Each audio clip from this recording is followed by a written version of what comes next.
Bismillahirrahmanirrahim. Assalamu alaikum. Welcome back to alicoachingacademy.com and physics with Sayyid Umar Farooq. Chapter number 11, electrostatic. Lecture number 7. Topic है Gauss's law. अब Gauss's law के लिए जो सबसे important topic है वो है इलेक्ट्रिक फ्लक्स। अगर आपको इलेक्ट्रिक फ्लक्स की समझ आती है तो गॉसेस लॉ की तरफ आ जाइए। अगर इलेक्ट्रिक फ्लक्स की समझ नहीं आती तो इस लेक्चर को क्लोज करके जो इससे प्रीवियस लेक्चर था इलेक्ट्रिक फ्लक्स, इसको अच्छी तरीके से पढ़े और फिर आ जाइए गॉसेस लॉ की तरफ। ठीक है, सबसे इंपॉर्टेंट यह है कि अगर आपसे कोई पूछे why we study about Gauss's law, Gauss's law को हम क्यों यूज करते हैं, क्यों स्टडी करते हैं, इसका मेन पर्पस क्या था गॉस का। जिस तरह कूलम का पर्पस ये था कि to find the magnitude of electrostatic force. ठीक है, तो गॉस का भी यहां पर एक पर्पस है। उसका मेन पर्पस क्या है? तो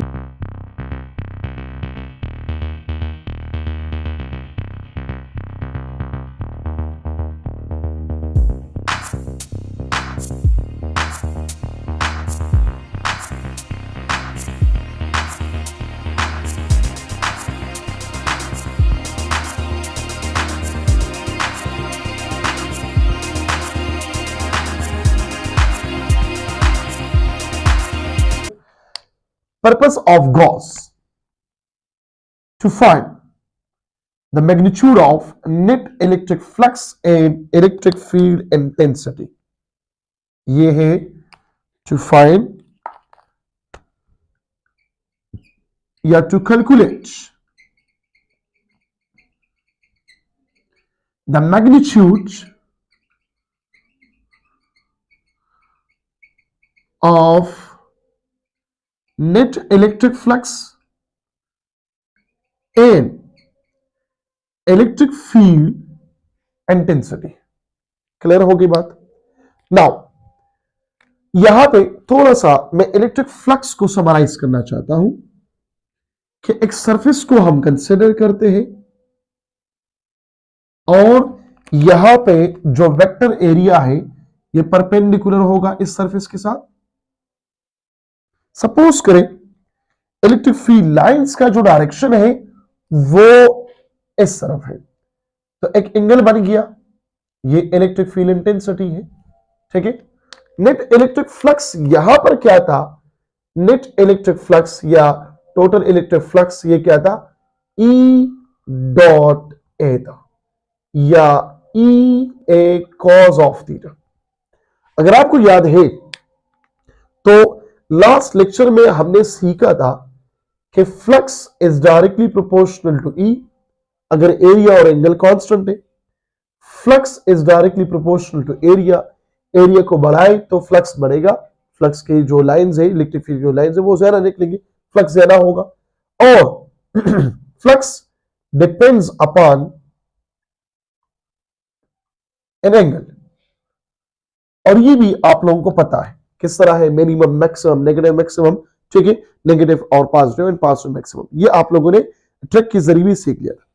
लेकिन इसमें ये जो पॉइंट है flux is directly proportional to area, यहां पर नहीं होगा। कैसे नहीं होगा बताता हूं। गॉस कहता है कि the net electric flux is equal to, इसका स्टेटमेंट क्या है? The net electric flux is equal to the total charge enclosed in a surface divided by permittivity of free space। मतलब ये है enclosed, enclosed का मतलब क्या है? ये जो गॉस लॉ है it is only valid for any closed surface, 3D surface, any 3D surface हो सकता। व्हाइट बोर्ड के लिए हम गॉस लॉ को यूज कर सकते हैं? नो, यूज नहीं कर सकते। रूम के लिए हम गॉस लॉ यूज कर सकते हैं? यस, बट अगर रूम के अंदर एक चार्ज मौजूद हो तब। So any close surface. Clear है? यहां पर लिखो पॉइंट कि गॉस लॉ,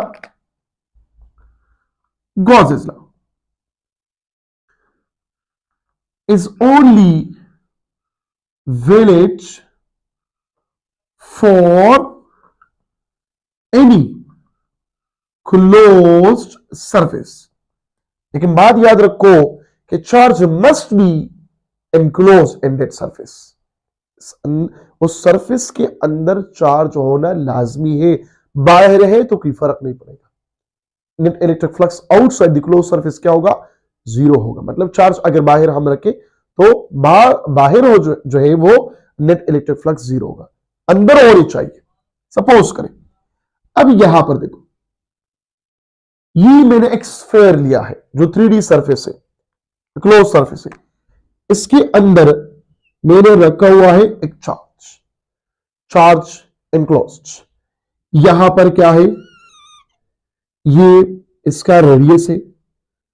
अब यहां पे मैं आप लोगों से पूछता हूं, क्या नेट इलेक्ट्रिक फ्लक्स इस रेडियस पर डिपेंड करता है या नहीं करता? अगर मैं रेडियस को बढ़ा दूं, रेडियस को क्या करूं? रेडियस को मैं बढ़ा दूं, डबल करूं, या मैं रेडियस को ट्रिपल करूं, तो क्या यहां पर फर्क पड़ता है या नहीं पड़ता? यहां पे रेडियस मैंने क्या कर दिया? डबल कर दिया। मिसाल के तौर पर ये 2r और ये 4r, तो नेट इलेक्ट्रिक फ्लक्स जो इससे बाहर निकलेगा, इस डायरेक्शन में निकलेगा, इस डायरेक्शन में निकलेगा, इस डायरेक्शन में निकलेगा, इस डायरेक्शन में, यहां पर, यहां पर, यहां पर, तो क्या इस पे कुछ फर्क पड़ेगा अगर मैं नेट इलेक्ट्रिक फ्लक्स मालूम करूं या नहीं? शाबाश, कमेंट सेक्शन में बोले। अगर मैं रेडियस को इंक्रीज करूं या रेडियस को डिक्रीज करूं, यहां पर करूं, तो नेट इलेक्ट्रिक फ्लक्स पे फर्क पड़ता है या नहीं पड़ता? रेडियस को ज्यादा करें तो इलेक्ट्रिक फ्लक्स ज्यादा होगा या नहीं होगा? ठीक है, तो ये आंसर आप लोग कमेंट सेक्शन में बता दीजिए कि ज्यादा होगा या कम होगा। अब यहां पर मैं लिखता हूं कि जो नेट इलेक्ट्रिक फ्लक्स है, net electric flux is independent of what? Number first, ये गॉस कहता है ये डिपेंड नहीं करता रेडियस पर, ये डिपेंड नहीं करता एरिया पर, ये डिपेंड नहीं करता किस चीज पर? डायमीटर पर, ये डिपेंड नहीं करता शेप पर, ये डिपेंड नहीं करता साइज पर, इन सब पर ये डिपेंड नहीं करता। ये बात अपने साथ याद रखो, ठीक है ना? अगर आपकी बुक में नहीं है तो अपने साथ लिखो, इन चीजों पर ये डिपेंड नहीं करता। क्यों? यहां पर देखें, हमें तो पता है जो फ्लक्स है ये बराबर है E/A के बराबर है। अगर मैं वैक्यूम के केस ले लूं तो ये क्या होगा? Q divided by 4 pi epsilon not r square multiply by area. और एरिया फॉर स्फीयर क्या है? ये है 4 पाई r स्क्वायर। बात गौर से याद रखो। अगर मैं रेडियस को डबल करूं, 2r करूं, तो यहां पर भी 2r होगा, यहां पर भी 2r होगा, तो 4 पाई r स्क्वायर 4 पाई r स्क्वायर खत्म हो जाएगा। अगर रेडियस को मैं कम करूं तो यहां पर भी हाफ होगा, लेट सपोज यहां पर भी हाफ होगा, अगेन ये दोनों क्या हो जाएंगे? खत्म हो जाएंगे। वही चीज आएगा Q divide by epsilon naught. ठीक है, अगर diameter, in case of diameter इसको लिखे तो फिर भी कोई असर नहीं पड़ेगा, कुछ फर्क नहीं पड़ेगा। क्लियर हो रही है बात कि नहीं हो रही? ठीक है, अगर रेडियस को हम ज्यादा करें, बहुत इंपॉर्टेंट पॉइंट है, याद रखो, अगर रेडियस को हम ज्यादा करें या कम करें, नेट इलेक्ट्रिक फ्लक्स पे असर पड़ेगा? नो। अगर एरिया को हम बढ़ाएं, नेट इलेक्ट्रिक फ्लक्स इंक्रीज होगा? नो। अगर हम डायमीटर इंक्रीज करें, डायमीटर को बढ़ा दे, नेट इलेक्ट्रिक फ्लक्स क्या होगा? ज्यादा होगा? नो। अगर हम साइज ऑफ क्लोज सरफेस ज्यादा करें तो नेट इलेक्ट्रिक फ्लक्स पे कोई असर पड़ेगा? No, remain same. अगर साइज ऑफ क्लोज सरफेस इसको हम डिक्रीज करें, स्क्वीज करें, तो क्या नेट इलेक्ट्रिक फ्लक्स पे कोई असर पड़ेगा? नो। ठीक है, इन चीजों पर यह डिपेंड नहीं करता, ये बात याद रखो।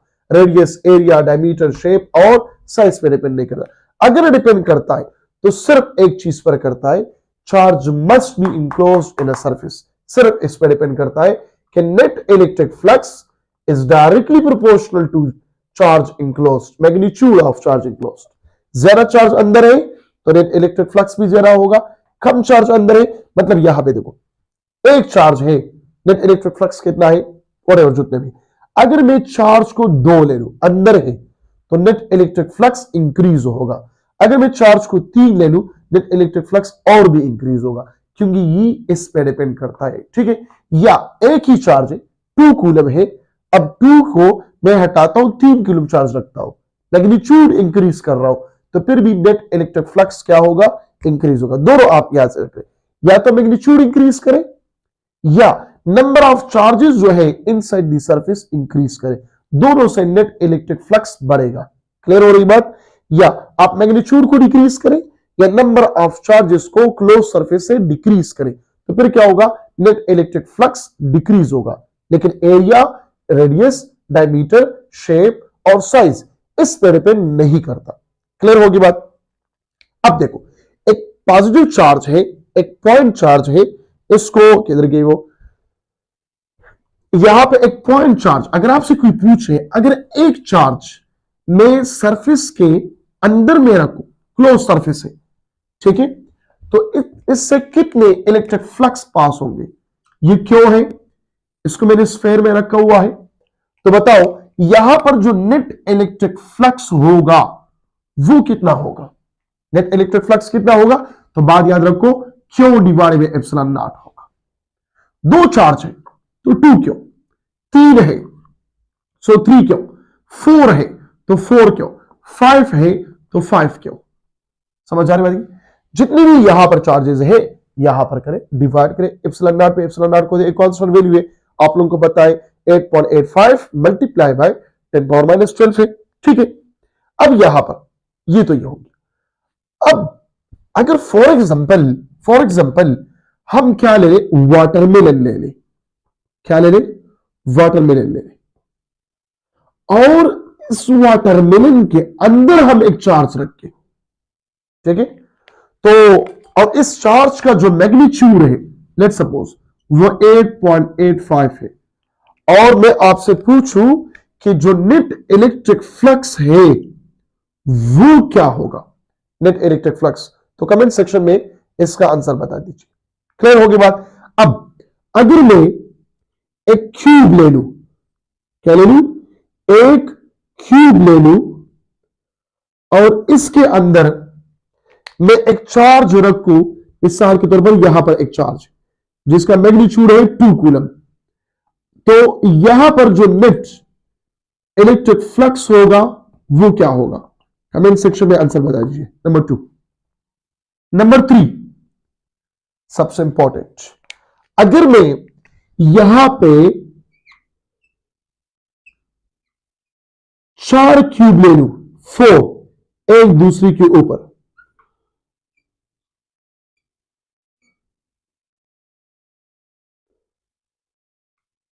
चार क्यूब मैंने कंसिडर किया और इसके अंदर मैं एक चार्ज रखूं, ठीक है, तो बोलो नेट इलेक्ट्रिक फ्लक्स क्या होगा। नंबर 1 क्वेश्चन इसके लिए, ठीक है, टोटल, इस टोटल के लिए, और सिंगल या 1 क्यूब के लिए फिर इलेक्ट्रिक फ्लक्स क्या होगा, नंबर 2 इसके लिए। और नंबर 3 क्वेश्चन मेरा ये है कि 1 फेज के लिए फिर इलेक्ट्रिक फ्लक्स क्या होगा। इसके लिए जो 1 फेज है नेट इलेक्ट्रिक फ्लक्स, तो आप मालूम करोगी, जो 1 फेज के लिए है तो फिर इलेक्ट्रिक फ्लक्स क्या होगा, तो कमेंट सेक्शन में ये 1 2 3 4 5 5 क्वेश्चन मुझे, 5 आंसर मुझे चाहिए, ठीक है। सब आप कमेंट सेक्शन में लिखे, answer number 1, answer number 2, answer number 3, answer number 4, answer number 5 मुझे याद होगा। क्लियर होगी बात? नाउ अब यहां पे अगर मैं कहूं कि एक सिलेंडर है, ऑटोमेटिकली यहां पर क्लियर भी हो जाएगा, ये जो मैं यहां पे बता रहा हूं ये ऑटोमेटिकली क्लियर भी हो जाएगा। एक सिलेंडर में लेता हूं, ये एक सिलेंडर है, 3D सरफेस है, इसके अंदर मैंने एक चार्ज रखा हुआ है, सिर्फ एक चार्ज, ठीक है, तो नेट इलेक्ट्रिक फ्लक्स इसके लिए क्या होगा, नेट इलेक्ट्रिक फ्लक्स इसके लिए होगा Q divided by epsilon not होगा। लेकिन अगर मैं यहां पर कहूं कि सीवी सिलेंडर, तो सीवी सिलेंडर के लिए क्या होगा, Q divided by 2 epsilon not, बात खत्म।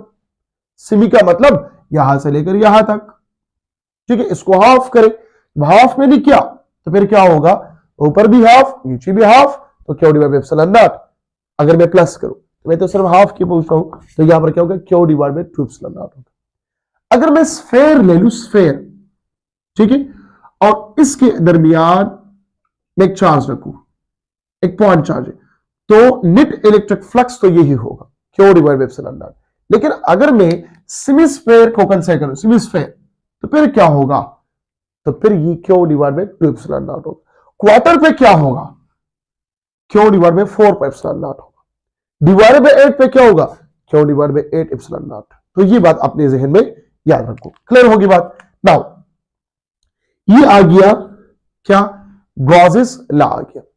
अब गॉस लॉ के लिए जो जरूरी कंडीशन है वो है गॉसियन सरफेस। और जब ये हम गॉस लॉ यूज करते हैं ना, तो इसके लिए गॉसियन सरफेस मस्ट है। Any close surface which is used for the measurement of electric field intensity and electric flux, हम गॉसियन सरफेस का इस्तेमाल करते हैं।